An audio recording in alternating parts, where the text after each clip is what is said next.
ఉండేవాడిని భక్త మా బాస్ పుణ్యం అంటూ 100 గ్రాములు తగ్గా. అంత టార్చర్ పెడతాడా? పెడతాడు పడతాడు. ఎవడా తలకమాసిన ఎదవా? ఇదిగో తిడితే నన్ను తిట్టు గాని మా బాసుని తిడతావేంటి? ఇంత మంచివాడిని టార్చర్ పెట్టేవాడు బాస్ కాదు, పెద్ద బోకు. ఇంతకీ ఎవడా క్రాకు? వివేక్.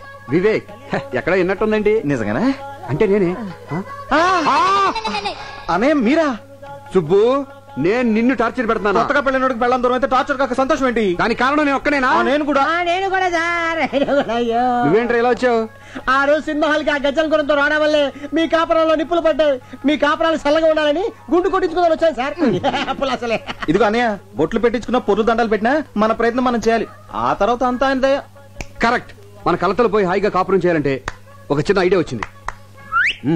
ఏంటని అది? మీ ఆవిడ దగ్గరికి నేను వెళ్ళి జరిగినంత చెప్తాను, మా ఆవిడ దగ్గరికి నువ్వు వెళ్ళి జరిగినంత చెప్పే. చెప్తే భార్యాభర్తల మధ్య గొడవ వస్తే భర్త మాట కంటే బయట వాళ్ళు చెప్పింది ఎక్కువ ఉంటారు కాబట్టి అట్నుంచి నడుకోదాం. రాజీ రామా, రాజీ అరగంటలో వస్తానని ఇప్పుడు వెళ్ళింది. లోపలికి వచ్చి కూర్చో. సంధ్య గారు ఉన్నారా? మీరు? నేను ఆవిడ ఫ్రెండ్ రాజీని. ఓ, సుబ్బు గారి ఒరిజినల్ భార్య కదూ? సంధ్య గారు లేరా? బయటికి వెళ్ళారండి. వచ్చే వరకు వెయిట్ చేస్తాను. సరే కూర్చోండి. రాజీ, అమ్మా రాజీ, ఇక్కడున్నావా? ఏమి లేదమ్మా, నేను నీతో కొంచెం మనసిప్పి మాట్లాడాలి. అదేనమ్మా మన సుబ్బు విషయం. ఏమ్మా, సుబ్బు మీద ఇంకా నీ కోపం పోలేదా? చిచి, నువ్వు అనుకున్నట్టు సుబ్బు చెడ్డోడేం కాదమ్మా, చాలా మంచోడు. వాడి గురించి చిన్న ఎగ్జాంపుల్ చెప్పనా? మోడలింగ్ వచ్చే అమ్మాయిని చూసి స్మైల్ ప్లీజ్ అంటాడే గాని వాళ్ళని చూసి మనోడు స్మైల్ ఇవ్వడం. అటువంటి వాడు నీ భర్త అయినందుకు చాలా గర్వపడాలి. ఆ టైపే వేరు, నాలా కాదు. నా ఫేస్ చూసిన వాళ్ళందరూ చాలా అమ్మాయికుడు అనుకుంటారు. నా భార్య కూడా అలా అనుకునే పుట్ల పడిపోయింది. నీతో చెప్పకూడదు కానమ్మా, నేను ఏ అమ్మాయిని కన్నెత్తి చూసినా ఆ అమ్మాయి ఇమీడియట్ గా నా పుట్ల పడిపోవాల్సిందే. అంత బ్యాడ్ క్యారెక్టర్ నాది. దీని అంతటికి కారణం ఎవరో తెలుసామా? నా పెళ్ళం. ఇప్పుడు దాని గురించి ఎందుకులేమ్మా, అసలు వాడికి నాకు ఎంత డిఫరెన్స్ ఉందో చూడు. వాడు తన పెళ్ళంతో గడపడానికి టైం ఎప్పుడు దొరుకుతుందా అని చూస్తుంటాడు. మరి నేను నా పెళ్ళ ఎప్పుడు ఊరు వెళ్తుందా, ఎప్పుడు ఎంజాయ్ చేద్దామా అని చూస్తుంటాను. అంత ఉంది డిఫరెన్స్. అసలు నీకు తెలిసి తిరుగుతాం ఒకటేనమ్మా. నా అకౌంట్లో చాలా మంది ఉన్నారు. నాగలక్ష్మణి, సుబ్బలక్ష్మణి, వెంకటలక్ష్మణి, మహాలక్ష్మణి, ఆదిలక్ష్మణి.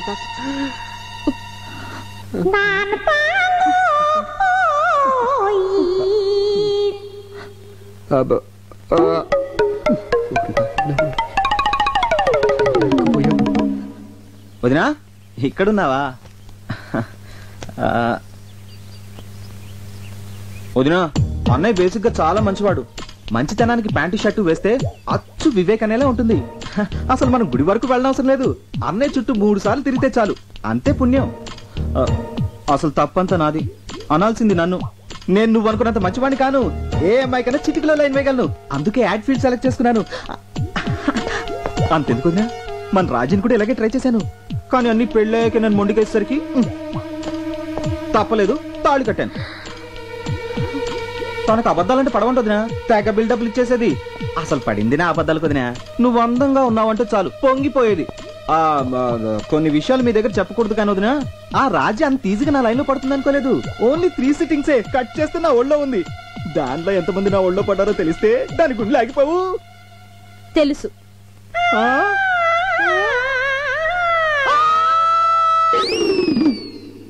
సుబ్బు,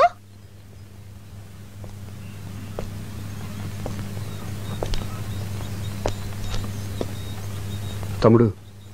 ఇంకేం తమ్ముడు? ఇదిగో డైవర్స్ నోటీసేగా నాకు వచ్చింది. నన్ను క్షమించు సుబ్బు. క్షమించడానికి, అభినందించడానికి ఇంకేం మిగిలింది? నీ కాపురం నిలబెట్టుకోవడం కోసం నా కాపురం కూల్చేశావు. నీకు న్యాయమా? నిన్ను నమ్మి నువ్వు చెప్పిందల్లా చేశాను. ఇదిగో చివరికి ఇది మిగిలింది. బంగారం లాంటి నా పెళ్ళం కూడా నన్ను వదిలేసి వెళ్ళిపోయింది. ఇలాంటి పరిస్థితి రాకూడదని ఆ రోజు ఒకే ఒక అబద్ధం ఆడాను. చాలు. ఒక అబద్ధం 1000 అబద్ధాలకు దారితీస్తుందంటారు. అబద్ధాలు చెప్పి ప్రాణాలు నిలబెట్టచ్చేమో కానీ కాపురాలు నిలబెట్టలే. ఆ సంగతి ఇప్పుడేగా తెలిసింది. తెలిసేటప్పటికి తెల్లారిపోయిందిగా. అసలు దీని అంతటికీ కారణం ఆ సాంబిగాడు. సాంబిగాడా? ఎవడా బ్రోకరు? వాడే లేకపోతే దూరం వచ్చేది కాదు. పైగా వాడి మాట్లాడితే మీ వదినికి వేదవాకు. అందుకే వాడిని అర్జెంట్గా ఇక్కడ రమ్మని చెప్పి వాడి నోటితో నిజం చెప్పించేసి ప్రాబ్లం సాల్వ్ చేసుకుందాం. ఎక్స్క్యూజ్ మీ, ఈ నెంబర్ ఎక్కడో చూసినట్టుందా? ఇదిగో రాత్రికి వచ్చేస్తున్నాను రెడీగా ఉండే. ఏంటి రెడీ ఆడ మగ తేడా లేకుండా? నేను రా వివేక్ని. నువ్వా? ఎవరిదో తెలిసిన నెంబర్ లో ఉంటే అమ్మాయి అనుకున్నాను రా. నీకు విషయం తెలుసా? నాకు ఫోన్ చేసిన మొట్టమొదటి మాట్లాడి నువ్వే. అసలు ఇంతకీ నువ్వు ఎక్కడ ఉన్నావు? నయాగరా హోటల్ స్విమ్మింగ్ పూల్ లో విత్ గర్ల్స్.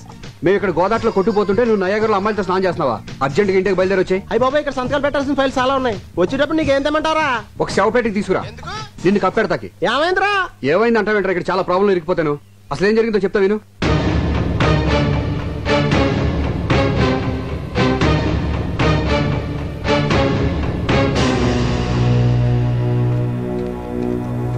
చూడండి అమ్మా, నేను చెప్పేది మీరు జాగ్రత్తగా వినాలి.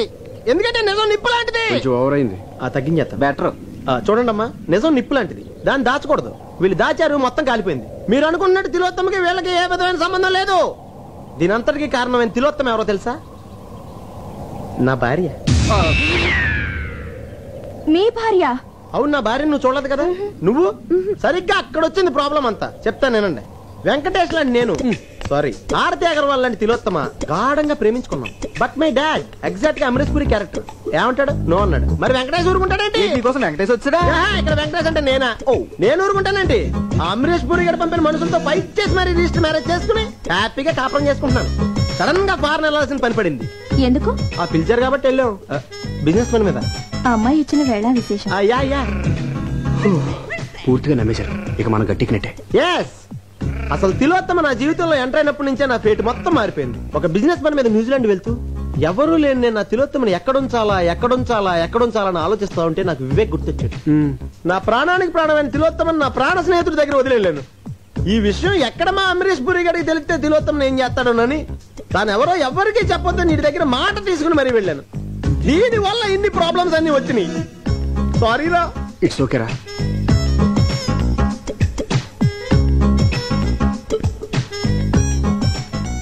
తప్పంతా నాది.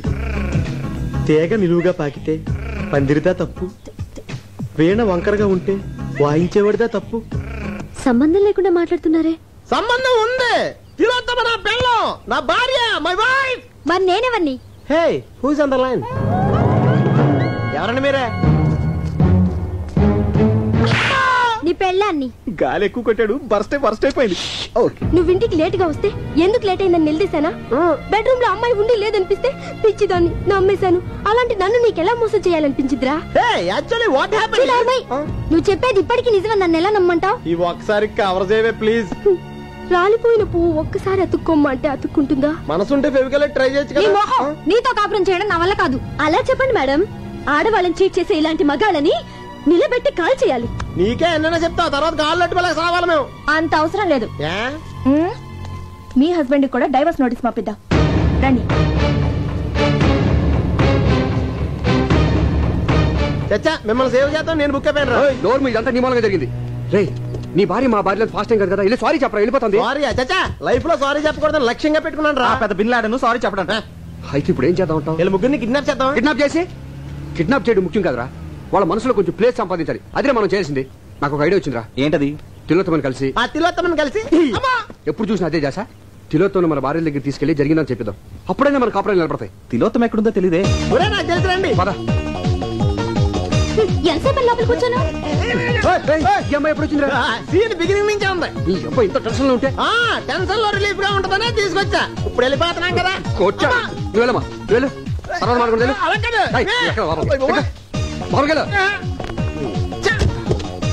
ఇదిగా మావ నన్ను వదిలి చూడు వెళ్ళిపోయింది. నువ్వు ఈవినింగ్ ఇంటికి మాట్లాడుకుందాం. ఇదిగా తప్పకుండా వచ్చాయి. అయిపోరే. ఇదిగా మొత్తం బట్టలు తెచ్చేసుకో. మావిడికి రాదు. వీళ్ళ రాపు.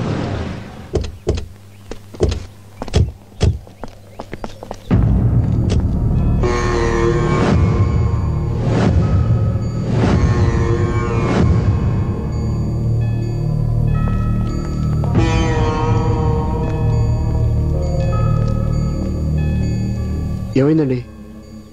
ఈ అమ్మాయి ఏలూరు నుంచి వచ్చిందండి. తిండికి లేక బాధపడే ఫ్యామిలీ వాళ్ళది.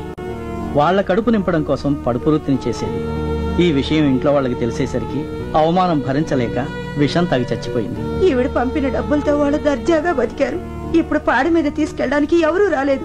దిక్కులేని చావు వచ్చింది. తను సంపాదించిన దాంట్లో ఒక్క రూపాయి కూడా మిగుల్చుకోలేదు. పాపం అమాయకురాలు. తిలోత్తం మనల్ని ఎన్నోసార్లు కాపాడింది. దేవుడు ఈ అమ్మాయికి ఇలాంటి చావు రాసి పెట్టాడు. ఏ ఆడపిల్లకి ఇలాంటి పరిస్థితి రాకూడదురా. అంత్యక్రియలకు అన్ని ఏర్పాట్లు చేయండి. అట్టాకే బాబు.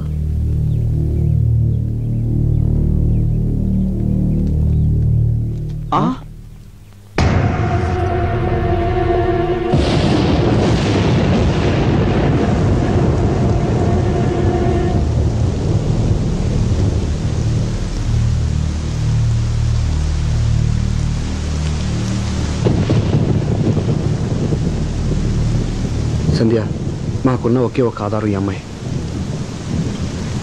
తను కూడా చనిపోయింది. చనిపోయిందా? చంపేశారా? Order order order. వాదోపవాదములు క్షుణ్ణముగా పరిశీలించిన మీదట ఈ తీర్పు రేపటికి వాయిదా వేయడమైనది. జడ్జి గారు మమ్మల్ని మందలించి మా భార్యను కలుపుతారనుకుంటే కేసు వాయిదా వేశారేంటండి? వద్దు, నన్నేం అడక్కు. విడాకుల కేసులన్నీ ఇలా వాయిదా పట్టడం సర్వసాధారణమయ్యా. కాకపోతే ఆ భార్య భర్తలు ఏమన్నా ఒక అండర్స్టాండింగ్ వస్తారేమో అని ఆ జడ్జి గారు ఆశ. అదేం సార్ అలా అంటారు? కొంచెం గట్టిగా వాదించి మమ్మల్ని కలపాలి కానీ. వద్దు, నన్నేం అడక్కు. వాళ్ళేమో ఖచ్చితంగా విడాకులు కావాలి అంటున్నారు. వద్దు, మాకు విడాకులు వద్దు అని వాళ్ళన్న మరుక్షణం నేను ప్రొసీడ్ అయిపోతానయ్యా. ఇదిగో మీరు నన్ను బతిమాల లాభం లేదయ్యా. వాళ్ళని బతిమాలండి పని జరుగుతుంది. వెళ్ళండి. అది కాదు సార్. వెళ్ళండి అయ్యా, ముందు వాళ్ళ కాళ్ళు పట్టుకొని వెళ్ళండి. వెళ్ళండి వెళ్ళండి. సంధ్య, సంధ్య నేను చెప్పేది ఇదిగో, నేను గుండాలను విడాకులు ఇస్తున్నావా? రోజు తాగొచ్చి తంతున్నానని విడాకులు ఇస్తున్నావా? మీరు చేసిన నా నోటితో చెప్పిస్తారా? అది నీ అనుమానం మాత్రమేనే. Get lost. సంధ్య, నేను చెప్పేది పూర్తిగా విను. ఏంటి వినేది? ఇదేమైనా పురాణ కదా? వింటే పుణ్యం రావడానికి తలుచుకుంటేనే కంపరంగా ఉంది. నువ్వు వెన్నైనా చెప్పు, నేను చెప్పేది వినకపోతే ఒక హించు కూడా కదలేము. ఇక్కడే ఉండు. సంధ్య, నేను చెప్పేది విను please. Sandhya, please Sandhya, please. అడ్డు లేవండి. నేను లేవను. అడ్డు లేస్తారా లేవరా? కుదరదని చెప్తున్నాను. నేను ఇక్కడి నుంచి వెళ్ళను, నిన్ను కూడా వెళ్ళనివ్వను. అరే, చెప్పేది పూర్తిగా అర్థం చేసుకోకుండా మాట్లాడతావేంటి? ఈమె తప్పు నా సైడే ఉందని నేను ఒప్పుకుంటానే. అయినా బయట ఎన్ని అదవాసాలు వేసిన ఇంటికి ఎంత లేట్గా వచ్చి నీ మొహం చూడకుండా ఎప్పుడన్నా పడుకున్నానంటే నువ్వంటే ప్రేమే. నీకు దండం పెడతానే. ఆ విడాకులు క్యాన్సిల్ చేసుకోవద్దు. ఇదిగో నువ్వు ఒప్పుకునే దాకా నువ్వు తిట్టినా కొట్టేసరి నేను ఎక్కడి నుంచి కడలేను. మీ మొండి పడతాను మీదే కానీ మా నాన్న మమ్మల్ని వెళ్ళనివ్వండి. నేను వెళ్ళనివ్వను. వాళ్ళు వెళ్ళనిచ్చేదేంటండి? రండి మనం బస్సులో పోదాం. రండి. సంధ్య, సంధ్య, నేను చెప్పేది. రాజీ, రాజీ, ఈమె నా మాట నువ్వే. ఈమె ప్లీజ్. అరే డ్రైవర్ లేడే? నాకు డ్రైవింగ్ వచ్చు, నేను డ్రైవ్ చేస్తాను.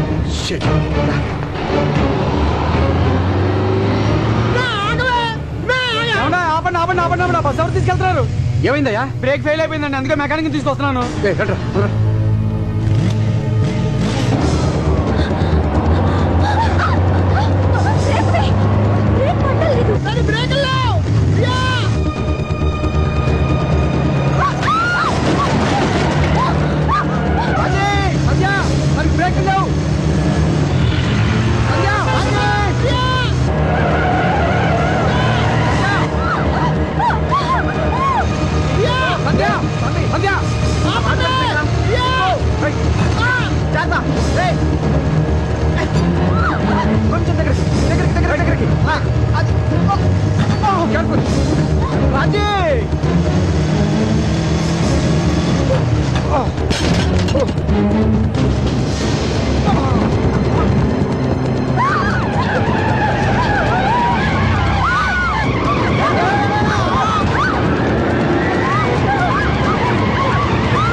బ్రేక్ లేకుండా బస్సు బయలు ఆపారా?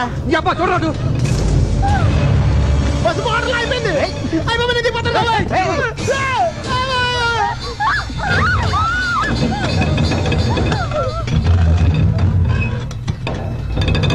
మీరు ఎవరు కదలదు.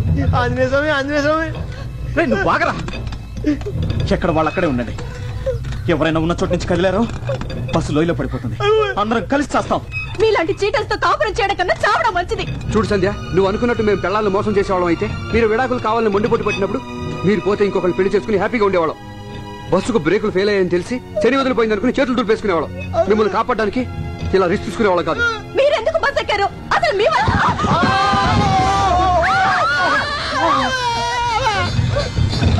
ఎందుకమ్మా ఆపుతావు? ముందుకంటే చచ్చిపోతాను అంతేగా. రాజీ, కింద చూడుకో, కళ్ళు తిరుగుతాయి. కళ్ళు మూసుకో. కళ్ళు మూసుకోబట్టే కదా మమ్మల్ని దద్దమల్లి చేసి ఆడించారు. నేను కళ్ళు తెరిచాకే కదా మీ భాగవతం మొత్తం చూసింది. అబ్బా రాజీ రాజీ రాజీ తులసి మొక్కను చూసి తుమ్మమ్మలు అనుకుంటున్నావు. నేను ఈ బస్సు ఎప్పుడు పడిపోతా అనుకున్నాను. అమ్మ రాజీ, సుబ్బు చాలా మంచోడమ్మా. అసలు దీని అంతటి కారణం నేను. అది చెప్పాలా? తెలుస్తూనే ఉంది. మగాళ్ళంతా మొగుడు కాలేరండి. భార్య ఊరెళితే తన భర్త ఏ పనికి మాలను పనులు చేయకుండా తన గురించి ఆలోచిస్తాడని భార్యకి నమ్మకం కలిగించేవాడే నిజమైన భర్త. నువ్వు నూరేళ్ళు చల్లగా ఉండాలమ్మా. ఏ ఎంత కోపం వచ్చినా కదలకుండా మాట్లాడుతున్నావు. నువ్వు నాలుగు సంధ్య, నీకు నువ్వు ఎక్కువగా ఊహించేసుకుని నన్ను పెద్ద చేట అనుకుంటున్నావు. అంటే మీరేం తప్పు చేయలేదా? చేశానే, కానీ అమ్మాయిల వెంట తిరిగి తప్పు చేయలేదే. ఒకే ఒక అబద్ధం తప్పు చేశాను. ఆ అబద్ధం కూడా నువ్వు బాధపడకూడదని. ఒక అబద్ధం 100 అబద్ధాలకు దారితీసింది. చివరికి విడాకుల దాకా తీసుకొచ్చింది. అయినా తప్పు నీది కాదులే అన్నయ్య. రామాయణంలో రాముడు కూడా అసలు ఈ టైంలో రామాయణంలో రాముడు భారతంలో కృష్ణుడు అవసరమా? ఒక మొక్కలో తేల్చెట్టాను. ఏమే నేను పెద్ద ముండలు ముట్టాకోరనే. నీ కళ్ళు కప్పి అదొప్పలన్నీ చేసేనే. సచ్చి ముందన్న క్షమించవే. చేసిన దానికి అనుభవించండి. అలా అనకే. మన ఇద్దరిని కలపమని గుడికెళ్ళి అర్చన చేయించి కుంకుమ తెచ్చానే. జేబులో ఉంది. తీద్దామంటే బస్సు వెళ్ళిపోద్దామని భయం వేస్తుంది. రాజీ నేను చెప్పేది వింటావా? అసలు ఏం జరిగింది? వినను. నాకు అబద్ధాలు చెప్పే వాళ్ళంటే అసహ్యం. మా మాట నమ్మండి ప్లీజ్. చావబోతూ ఎవరు అబద్ధం చెప్పండి. మాకు మీరంటే గుండెల నిండా ప్రేమ ఉంది. మేము ఒక చిన్న అబద్ధం ఆడడం తప్ప వేరే ఏ తప్పు చేయలేదు. ఈ మరణ వాంగ్మూలాన్ని కూడా మీరు నమ్మపోతే సత్యాక అందరం కలిసి స్వర్గానికి వెళ్ళి ఆడాలి. సంధ్య, కాపురం అనేది నమ్మకం మీద కట్టుకునే చిన్న బొమ్మరిల్లు. గుడ్డిగా నమ్మకపోతే గుళ్ళని దేవుడు కూడా రాయిలా కనిపిస్తాడు. అతిగా అనుమానిస్తే మంచివాడు కూడా చెడ్డవాడిగా అనిపిస్తాడు. అసలు నువ్వు మాటి మాటికి అనుమానించబట్టే ఇంతవరకు వచ్చింది. రాజీ అలా అసహించుకోవాలంటే ముందు మన పెద్దవాళ్ళని అసహించుకోవాలి. చిన్నప్పుడు మన అన్నం తినకపోతే చందమామ రావే జాబీలు రావే అని పాడతారు. అంత మాత్రం చందమామ రాదు. అదెంత పెద్ద అబద్ధం నీకు తెలుసా? ఒక్క అబద్ధం చెప్పినందుకే భార్యాభర్తలు విడాకులు తీసుకోవాలనుకుంటే కళ్యాణ మంటపాల కంటే కోట్లు ఎక్కువ ఉంటాయి. అంతెందుకమ్మా, చిన్నపిల్లలు వచ్చి అమ్మ పిల్లలు ఎలా పుడతారని అడిగితే దేవుడు ఇస్తాడని చెప్తాం. అది నిజమా అబద్ధమే కదా? దేనికైనా ఒక లిమిట్ ఉంటుంది. మనం బయటికి వెళ్ళేటప్పుడు ఇంటికి తాళం వేసి వెళ్తాం. అది పడిందో లేదని 1-2 సార్లు ఆగి చూస్తాం. అంతేగాని దాని పక్కనే కూర్చుని అది ఎప్పుడు పడిపోతున్నాను అనుమానంతో ఉంటూ మాత్రం పిచ్చితాను. వదినా ప్లీజ్, మీరు ప్రతి చిన్న విషయాన్ని భూతద్దంలో చూస్తున్నారు. అర్థం ఎక్కడ ఉంది? అడ్డంగా మాట్లాడు.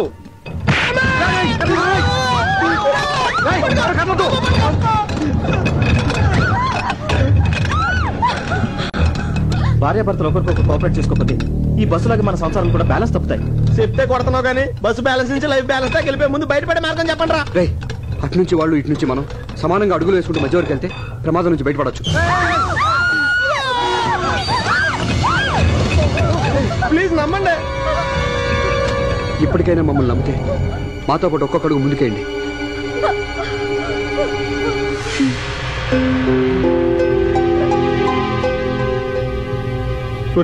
పెళ్ళప్పుడు తప్పట అడుగులేసి ఉంటాం. ఇప్పుడన్నా కష్టకేద్దాం.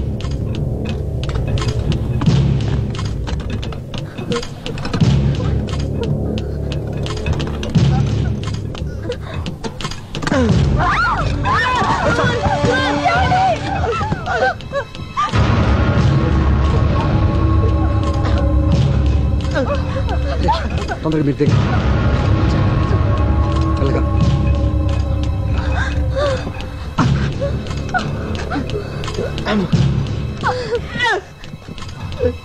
పద.